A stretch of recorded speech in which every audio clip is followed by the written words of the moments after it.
नमस्कार। देश की बात में पहले बात देश के लोगों की जो यूक्रेन में फंसे हैं। युद्ध की परिस्थिति का सामना कर रहे यूक्रेन में भारतीयों का छोटा सा औद्योगिक समुदाय है। हजारों की संख्या में मेडिकल और इंजीनियरिंग की पढ़ाई कर रहे छात्र हैं, जिनकी संख्या करीब 18,000 है। अब इन्हें अपनी सुरक्षा की चिंता सता रही है। अपना भविष्य संवारने पहुंचे ये छात्र आज संकट से जूझ रहे हैं। वे वापस स्वदेश लौटना चाहते हैं। एयर इंडिया का एक प्लेन भारतीयों को कल वापस लेकर आया है, लेकिन आज जो उड़ा उसे बीच रास्ते से वापस लौटना पड़ा। राजधानी कीव में हजारों की तादाद में मेडिकल की पढ़ाई कर रहे छात्रों में से एक दिव्यांशा भी हैं। सुबह को जरूरी सामान लेने के लिए वो निकली थी। उन्होंने हमें वहां से कुछ दृश्य भेजे हैं, कैसे लोग खाने पीने दवाइयों का सामान लेने के लिए निकले हैं। देखिए ये दृश्य। ये अप्तिका है, ये मेडिकल है यहाँ पे। तो आप देख सकते हो कि यहाँ पे लोग बाग लाइन में लगे हुए हैं, क्योंकि पता नहीं कब कौन सी सिचुएशन आ जाए। और स्ट्रीट पे अभी लोग बाग कम हैं, गाड़ियाँ वगैरह चल तो रही हैं, पर चीज़ें उतनी अच्छी नहीं है जैसे पहले हुआ करती थी। आप देख सकते हो कि काफ़ी सुनसान सा हो अभी एटमॉस्फेयर है यहाँ पे। ये एटीएम के लिए यहाँ पे लाइन लगी है इतनी ज़्यादा लंबी, बहुत ही ज़्यादा रश है यहाँ पे। सब लोग बस भागा दौड़ी में लगे हैं। अभी ऐसी सिचुएशन है यहाँ पे, लोग बस सामान ले रहे हैं। यहाँ पे सिचुएशन काफ़ी ख़राब है। आप देख सकते हो कि लोग बस सामान ले रहे हैं। तो यहाँ पे बहुत ही ज़्यादा भी रश है, क्योंकि सभी लोग सामान ले रहे हैं। जितना ज़्यादा पॉसिबल है उससे ज़्यादा ले रहे हैं। और लाइन बहुत बड़ी बड़ी है यहाँ पे। आई थिंक अगर आप आ रहे हो तो कम से कम 2 से 3 घंटे तो पक्का लगेगा, क्योंकि ये लाइन है, ब्लिंक की लाइन आप देख सकते हो, यहाँ से स्टार्ट हो चुकी है और ये वहाँ तक है, बहुत ही ज़्यादा दूर। मतलब आई गेस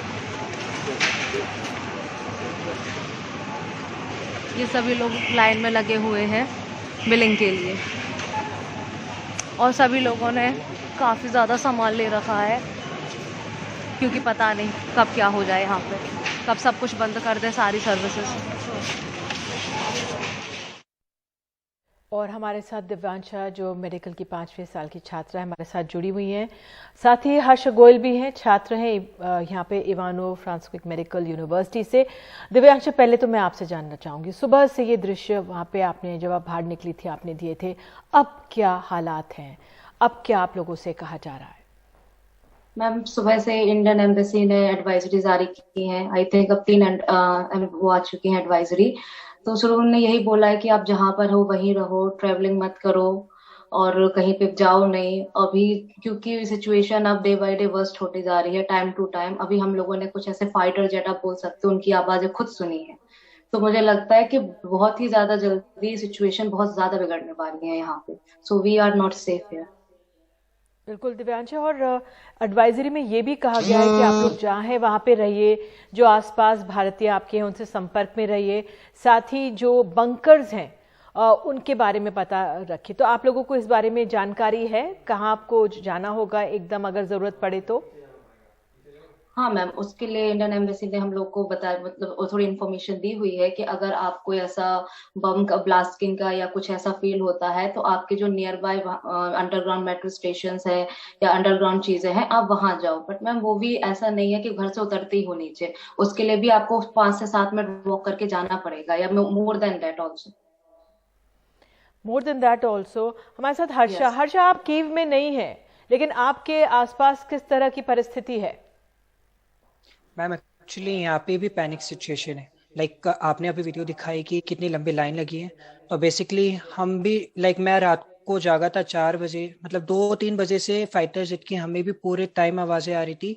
और 5 बजे जो हमारे यहाँ पे नियर बेस मिलिट्री का बेस है और एयरपोर्ट है, वहाँ पे 2-3 से ब्लास्ट हुए हैं। उसके बाद से यहाँ पे सिचुएशन खराब होती गई। इवन मैं खुद आज कैश लेने गया था एटीएम से, तो मुझे वहां पे 4 घंटे लगे कैश लेने। और जो मेरे साथ में फ्रेंड्स थे उन किसी का कार्ड काम नहीं करा, किसी का कोई इशू आ रहा था। और इवन ग्रोसरी लेने के लिए जब हम गए तो हमें वहां पे भी 4 से 5 घंटे लगे हैं। और सिचुएशन पैनिक है कि इस टाइम पे हमारी बिल्डिंग में जो रहते हैं यूक्रेनियंस, वो लोग तो अपना सामान पैक करके निकल रहे हैं, बट अब हम लोग कहाँ जाए, अब हमें समझ नहीं आ रहा, क्योंकि हमारे पास तो खाली एक वे है निकलने का, वो है कीव। और कीव ही सेफ नहीं है और फ्लाइट्स भी नहीं है, तो फिर अब हम लोग कहाँ जाएंगे? क्योंकि हमारे साथ में जितने भी हैं यूक्रेनियंस जो हम देख रहे हैं अपने फ्लैट से, बेसिकली वो लोग निकल रहे हैं बार बार अपना सामान बिल्कुल, पैक आप लोग करके। चिंता मत करिए, घबराइए मत, क्योंकि बैठकें होने वाली हैं और सरकार कोशिश करेगी, रक्षा मंत्री को हमने सुना है, वो पूरे सारे कदम उठाए जाएंगे आप लोगों को सुरक्षित बाहर निकालने के लिए। तो आप लोग अपना धैर्य और संयम बना के रखिए, घबराइए मत आप लोग। दिव्यांशा, मैं आपसे जानना चाहूंगी, क्योंकि कीव में भी तरह तरह की जानकारी आ रही है, जिस तरह से ये हमला हुआ है, राजधानी है, सबसे पहले राजधानी कहीं पे भी जो युद्ध होता है निशाने पर आती है। तो आप लोगों का इमीडिएट प्लान ऑफ एक्शन क्या होगा? आप किस एरिया में हैं और उस लिहाज से आपके आसपास कितने इंडियन छात्र हैं, या दूतावास जिस तरह से, क्योंकि वहाँ के जो दूतावास के तरफ से जो जानकारियां दी जा रही हैं, वो लोग क्या अब आपसे संपर्क में आ गए हैं? मैम हम लोग इंडियन एम्बेसी से कनेक्टेड हैं, but just by Twitter, Facebook, Instagram, only by like social sites. ऐसा कोई उनका पर्सनल नंबर वो नहीं है कि अगर उन्होंने दिया तो है, लेकिन उस लग नहीं रहा है, मतलब वो इतना, या तो सारे बच्चे उन्हें कॉल कर रहे हैं तो उनसे हमारा बात नहीं हो पाई है, बस एडवाइजरी हमारे पास आ रहे हैं। और ma'am situation is not good, क्योंकि हम लोगों ने भी देखा है कि जैसे सुबह से चीजें स्टार्ट हो गई हैं, तो जो यहाँ के सिटीजन्स हैं वो ये सिटी छोड़ के जा रहे हैं, या मे बी कहीं और ट्रेवल कर रहे हैं, दूसरी डायरेक्शन में जा रहे हैं जो ज्यादा अच्छी डायरेक्शन, जहाँ पे थोड़ा सेफ फील हो, पर हम कहीं नहीं जा सकते हैं। तो ये एक बहुत ही पैनिक की सिचुएशन है हम लोगों के लिए। तो I am requesting to my honourable PM, prime minister Narendra Modi, कि आप कर रहे हैं चीजें, बट प्लीज हम लोग को यहाँ से बचाएं एज सून एज पॉसिबल, क्योंकि यहाँ पे सिचुएशन बहुत ज्यादा वर्स्ट होती जा रही है। बिल्कुल दिव्यांशा, आज और बैठक भी होने वाली है, भारत सरकार बैठक भी करेगी, और हम सब आपको आश्वासन दे सकते हैं कि जल्द से जल्द सरकार कदम भी उठाएगी। हर्ष, आपसे आपके जो आसपास दोस्त हैं, आप लोगों के बीच में क्या चर्चा है? आपके जो इंडियन फ्रेटर्निटी है, जो जिस तरह से वहाँ के दूतावास की तरफ से ये भी कहा गया कि जो वहाँ पे और व्यवसाय कारोबार के लोग रहते हैं, जो इंडियन फ्रेटर्निटी है, क्या वो आपके संपर्क में आई है या आप लोगों ने उन तक पहुंचने की कोशिश की है? मैम एक्चुअली अभी हमारी सिटी में तो ऐसा कोई भी हमें नहीं दिखा है। अभी हम सब आपस में ही छात्र हैं और हम सब आपस में ही कांटेक्ट कर रहे हैं। कोई बोल रहा है कि यार अभी सेफ रहते हैं, तो किसी को डर लग रहा है तो वो एक दूसरे के पास आके अपना रुक रहे हैं और सब एक दूसरे की हेल्प करने में लगे हुए हैं। किसी के पास अगर कैश नहीं है, किसी को अगर दिक्कत आ रही है, तो आपस में सब लोग एक दूसरे का सपोर्ट कर रहे हैं और उनको एक दूसरे को पैसे दे रहे हैं बिल्कुल। ताकि वो लोग दिव्यांशा, अपना क्या आपने हेल्प कर सके। जी जी दिव्यांशा, क्या आपने कुछ दिन का जरूरी सामान लिया जब आप गई थी बाहर जरूरी सामान लेने? मेडिसिन या खाने पीने के लिए कुछ सामान लिया आपने, या क्या आपका मकसद था बाहर निकलकर? मैम बिल्कुल यही मकसद था कि क्योंकि जैसे यहाँ पे सिचुएशन है, इंडियन एम्बेसी ने एडवाइजरी भी जारी की है कि आप जहाँ हैं वहीं रहें, तो हम भी कहीं मूव नहीं करना चाहते। हमारा भी यही गोल था कि 8-10 दिन के लिए आप अपना सामान लेके रहो, कि इन केस अगर कुछ रहा तो एटलीस्ट आप भूखे तो नहीं मरोगे, वो वाली चीज है। बाकी आपने बोला इंडियन स्टूडेंट की स्ट्रेंथ, तो वो तो कुछ 20,000 है। कीव कैपिटल है, यहाँ पे हम लोग के स्टूडेंट्स हैं, पर सब सब स्कैटर्ड है, कोई फ्लैट में है, कोई हॉस्टल में रह रहा है। अब हम इतना भी नहीं है कि एक जगह पे जाके सारे स्टूडेंट रुक जाएं। जो थोड़े फ्रेंड्स वगैरह हैं, हम उनसे फोन पे कांटेक्ट करके रखे हैं कि अगर कुछ होता है तो बताएंगे, या आप हमें बताओ, या फिर अगर इलेक्ट्रिसिटी चली जाती है तो हम कहीं पे मिलेंगे, या फिर सब साथ में रहेंगे। तो जो भी कांटेक्ट है वो बच्चे अपने थ्रू एक दूसरे से कर रहे हैं। दिव्यांशा, ये भी मुझे बताइए कि सुबह से लेकर अब तक जहाँ पर आप मौजूद हैं, आसपास के माहौल में कुछ आपने बदलाव देखा है? लोग सुबह के मुकाबले अब कुछ कम हो गए हैं, चहल पहल कुछ है ज्यादा, उस लिहाज से क्या आप आसपास देख रहे हैं? एक्चुअल में जैसे अगर मैं पहले के टाइम पे कंपेयर करूं, तो मैं जहाँ पे रहती हूँ वो मेन स्ट्रीट है। तो यहाँ पे इज लाइक जैसे इंडिया में अपना जो मेन स्ट्रीट रहती है, तो वहाँ पे ट्रैफिक होता है, चीजें होती है, हमें नोटिस आ जाता है समझ में। पर आज माहौल बिल्कुल शांत है, आपको स्ट्रीट पे कम लोग दिख रहे हैं। और सुबह क्योंकि जब पता चला तो लोग बाग होड़ में थे कि उन्हें बस ये जगह छोड़ के जानी है, तो लोग अब बैगों के साथ दिख रहे थे। बट अब आई थिंक जिन्हें जाना था वो निकल चुके हैं, जो है तो वो घर के अंदर है।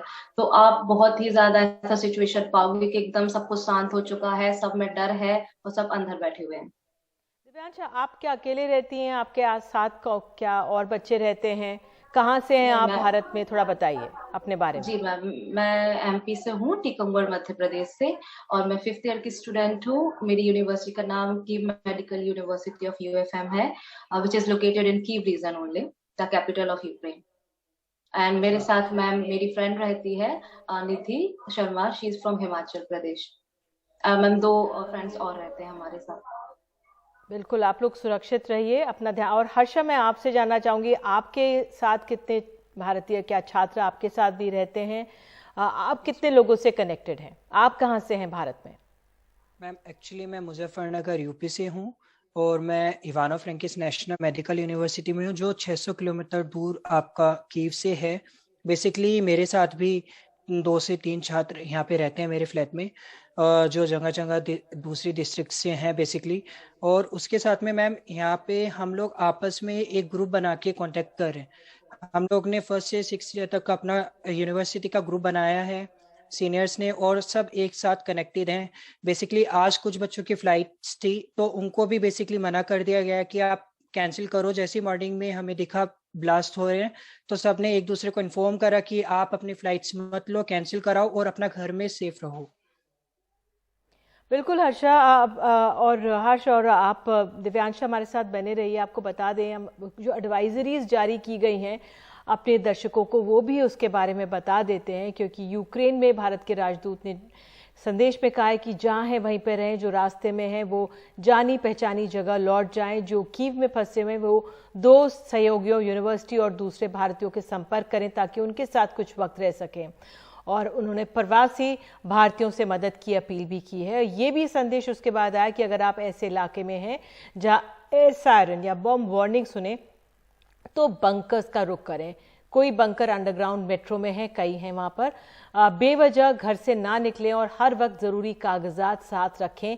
कीव में ये भारतीय दूतावास है। तो दिव्यांशा, मैं आपसे जानना चाहूंगी, जो एक ये अहम बात कही गई है दूतावास की तरफ से कि अपने कागजात अपने साथ रखिए, उस लिहाज से कि आप लोग कागजात आपके साथ रखे हुए हैं, जरूरी सामान एक जगह बैग में इकट्ठा है आपका, अगर जरूरत पड़े जी जल्द जी से जी निकलने की तो? जी हाँ, हमने बिल्कुल बैग पैकिंग करके रखी हुई है कि जो हमारे डॉक्यूमेंट्स हैं वही इम्पोर्टेंट है, और 1-2 जोड़ी कपड़े, कि अगर किसी भी टाइम हमें ये जगह छोड़नी पड़े तो हम इसको छोड़ने के लिए तैयार हैं।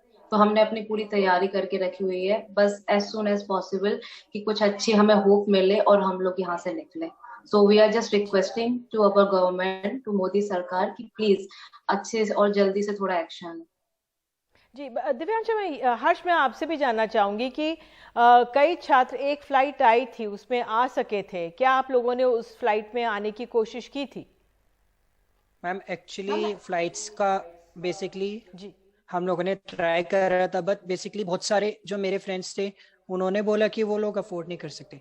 तो फिर सब साथ एक मतलब सब छात्र एक साथ निकलना चाह रहे थे, तो फिर हमने नहीं करी कि सब एक साथ निकलेंगे, यूनिटी में निकलेंगे तो एक साथ रिस्क कम रहेगा।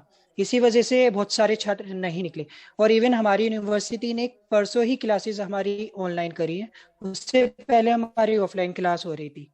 इवन हम लोगों ने उस दिन क्लासेस भी भी चलती रही, यूनिवर्सिटी के और बाहर आपने प्रोटेस्ट करा है, तब जाके। जी जी, बड़ी बात आपने कही है। हेलो, सबसे यस मैम, दिव्यांशा, मैम हमने आपसे, प्रोटेस्ट करा है तब जाके हमारी जी, यूनिवर्सिटी ऑनलाइन हुई।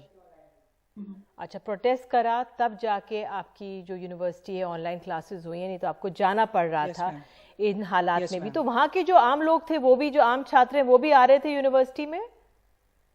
Yes ma'am. एक्चुअली अभी तक वहाँ पे बिल्कुल नॉर्मल था कुछ, बट जैसे ही आज बॉम्ब गिरा है तो सब कुछ चेंज हो गया। अच्छा, बेसिकली जितने भी दिव्यांशा यूक्रेनियन आपसे, फ्रेंड्स हैं सब जा रहे हैं। जी दिव्यांशा, आप लोग, क्या जब ये फ्लाइट जाने की बात थी, क्या आप लोगों ने टिकट के लिए ट्राई करा था? मैम टिकट के लिए ट्राई किया था। एक तो डिमांड बहुत ज्यादा है, और दूसरी मैम की जो टिकट के प्राइस है वो बहुत ज्यादा है। 50,000 है जब फ्लाइट आपको आती है, और अब मतलब जब फर्स्ट और सेकेंड डे है, जैसे जैसे बच्चे फ्लाइट की बुकिंग करने लगते हैं वो 60,000, 70,000, 80,000। तो मैम आई थिंक थोड़ा रीजनेबल प्राइस पे लाइए, क्योंकि ये वो टाइम नहीं है कि जब आप पैसा बनाए बच्चों से, आपको अपने स्टूडेंट की सेफ्टी चाहिए। तो आप फ्लाइट अरेंज करा रहे हैं तो उसे एक रीजनेबल कॉस्ट पे लाइए। जो नॉर्मल कॉस्ट होती है फ्लाइट की वो आई थिंक 22 और 23 है, तो ये 3 टाइम्स ज्यादा क्यों कर रहे हैं टिकट के फेयर्स? ये हमारा बिल्कुल क्वेश्चन है। दिव्यांशा, आपने बात की है हमसे और हर्ष आपने, दोनों ने समय दिया। अपना ध्यान रखिए, घबराइए मत। आज बैठक होने वाली है और बिल्कुल आप आश्वस्त रहिए, कोई ना कोई रास्ता निकाल के अपने छात्रों को, अपने लोगों को वापस लाया जाएगा।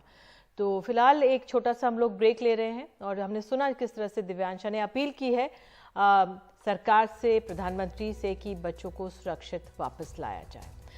और आपको बता दें कि कुछ ही देर में यूक्रेन के हालात पर प्रधानमंत्री मोदी की आला मंत्रियों, अधिकारियों के साथ बैठक होने वाली है, कहा यह जा रहा है।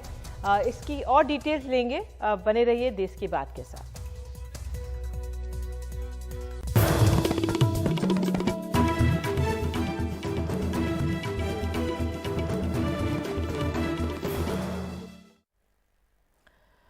तो यूक्रेन से जुड़ी खबर यह है कि प्रधानमंत्री मोदी यूक्रेन के हालात पर बैठक करने जा रहे हैं।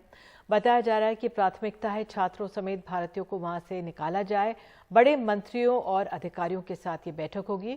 हमारे सहयोगी अखिलेश शर्मा हमारे साथ मौजूद हैं। अखिलेश, क्या कदम इस बैठक में उठाए जा सकते हैं और क्या जानकारी आपके पास इस बैठक के संदर्भ में? देखिए, अभी जो हालात बने हैं, भारत के सामने कई चुनौतियां खड़ी हो गई हैं। सबसे पहली जो चुनौती है और बड़ी चुनौती है वो है जो वहां पर भारतीय छात्र हैं जिनकी संख्या करीब 18,000 है और इसके अलावा कई भारतीय भी हैं, उन्हें सुरक्षित घर वापस लाना।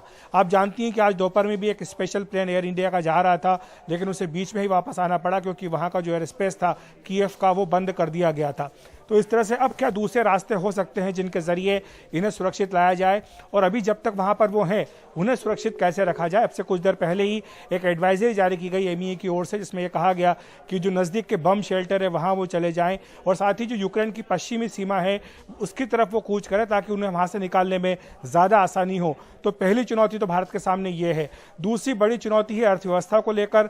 वित्त मंत्री निर्मला सीतारमण ने कहा है कि वो इस मुद्दे पर मुलाकात PM नरेंद्र मोदी से आज शाम को करने जा रही हैं और निश्चित तौर पर जिस तरह से स्टॉक मार्केट का आपने बताया कि करीब 4.72% सेंसेक्स डूबा है आज, ये 10 सबसे बड़ी जो ऐतिहासिक गिरावट है भारत के शेयर बाजार की, उनमें से आज एक बड़ी गिरावट हुई है। और इसके अलावा जो क्रूड है, जो कच्चा तेल है, उसके दाम $104 तक पहुंच गए हैं। ये भी एक बड़ी चुनौती भारत के सामने है। इसका किस तरह सामना करना है, ये एक बड़ा मुद्दा है। तीसरा बड़ा मुद्दा है सिक्योरिटी को लेकर के और रूस को लेकर के, क्योंकि जो अब अंतर्राष्ट्रीय स्तर पर भारत के ऊपर दबाव बढ़ने लगा है कि जिस तरह का ढुलमुल रवैया भारत अपना रहा है संयुक्त राष्ट्र सुरक्षा परिषद में, उसको लेकर उसकी आलोचना होने लगी है। फ्रांस जो कि भारत का सबसे नजदीकी एक सहयोगी है, उसने खुलेआम कहा है कि भारत को इस पर कड़ा स्टैंड लेना होगा, क्योंकि रूस ने एक संप्रभुता प्राप्त देश की स्वतंत्रता पर आघात किया है, हमला किया है, इसलिए भारत को इसमें कड़े शब्दों का इस्तेमाल करना पड़ेगा। यूक्रेन के जो राजदूत हैं भारत में, उन्होंने कहा कि उन्हें निराशा हुई है भारत के रवैये से, कि उन्होंने सिर्फ ये कहा कि हम स्थिति पर नजर रखे हुए हैं। आखिर कब तक आप स्थिति पर नजर रखेंगे? तब तक कि जब तक लाखों लोग जो वहां पर मर जाएं। तो ये एक बड़ा सवाल है जो भारत को इसका जवाब भारत को देना होगा।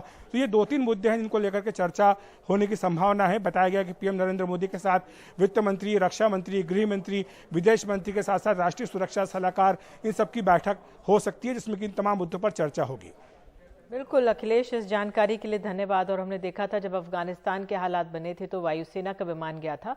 कमर्शियल फ्लाइट्स पे यहाँ पे यूक्रेन में जिस तरह से रोक लगा दी गई है, तो सरकार के पास विकल्प है, लेकिन किस तरह से ये कदम उठाए जाएंगे, कब ये कदम उठाए जाएंगे, ये बहुत अहम रहेगा और इसी पर नजर रहेगी। बहरहाल देश की बात में एक छोटा सा हम लोग ब्रेक लेते हैं, लेकिन ब्रेक के बाद हम वापस कुछ चुनावी खबरों में आएंगे।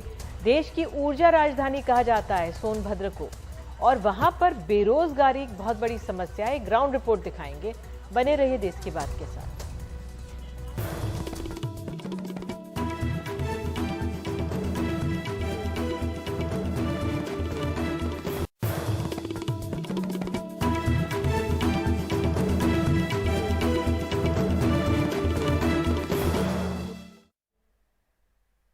देश की बात में खबर है उत्तर प्रदेश से।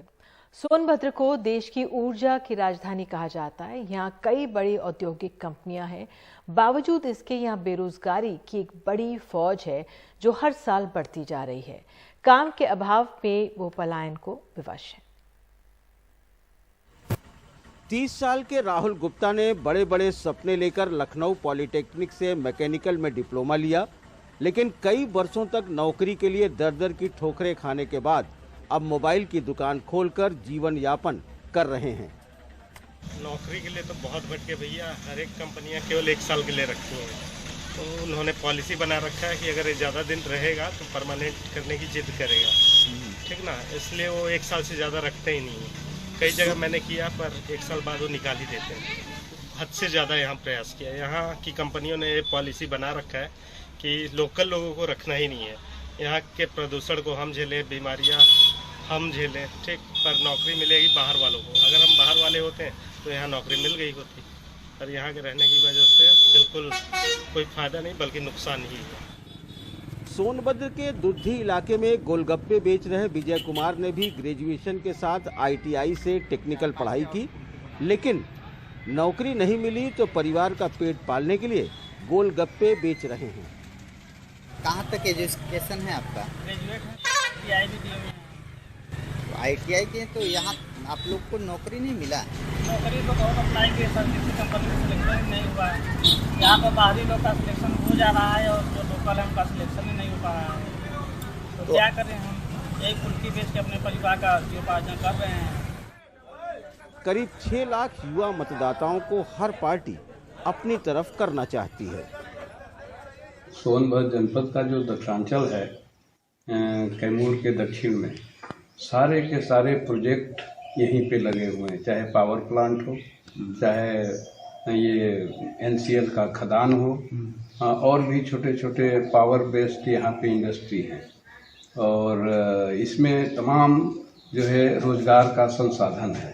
और जब हम विधायक थे तो तमाम कंपनियों से, जो प्राइवेट कंपनी है, उन पे दबाव डाल के स्थानीय लोगों को नौकरी पे लगवाने का काम करते थे। 15 साल से इस पद पे नहीं है, 3 बार से। तो इधर तमाम लोग जो है, जो नियम कानून भी बदल गए कंपनियों के, आउटसोर्सिंग कंपनियों के माध्यम से काम होने लगा। जब से मैं 2017 में विधायक बना, लगातार इस सवाल को मैं बेरोजगारी के मुद्दे पे उठाता रहा। उत्तर प्रदेश के यशस्वी मुख्यमंत्री से कई बार हमने कहा। एक बार तो उन्होंने जो है रॉबर्ट्सगंज के धरती पर प्रेस कॉन्फ्रेंस कर रहे थे, वहाँ हम सवाल उठाए थे। तो उन्होंने कहा कि ये जो बड़ी बड़ी फैक्ट्रियाँ हैं, ये अपना पूंजी लगा करके आते हैं, इनको कोई डिस्टर्ब नहीं करेगा। पूरी तरह मुख्यमंत्री हम लोगों को जो है यानी कह लीजिए कि एकदम दबा के रख दिए। रोजगारी आपको पहले से बहुत कम हो गया है, अभी जो है उसको पूरा करने का हम प्रयास करें। वर्तमान समय में धर्म और जातियों में उलझी प्रदेश की राजनीति में बेरोजगारी और युवाओं के मुद्दे कहीं नेपथ्य में खो जाते हैं। फिर वो अपने मुद्दे को चुनाव के वक्त चाहे जितना बुलंद करें, उनकी आवाज़ तो नक्कार खाने में तूती की ही नजर आती है। सोनभद्र से प्रभात कुमार के साथ वाराणसी से अजय सिंह, NDTV इंडिया।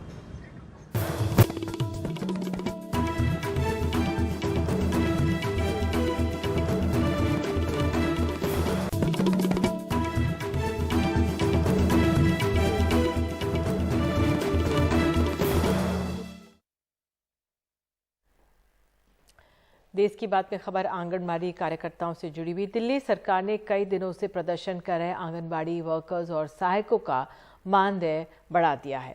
अब आंगनबाड़ी वर्कर्स को 11,720 और सहायकों को 6,810 रुपये महीने मिलेंगे।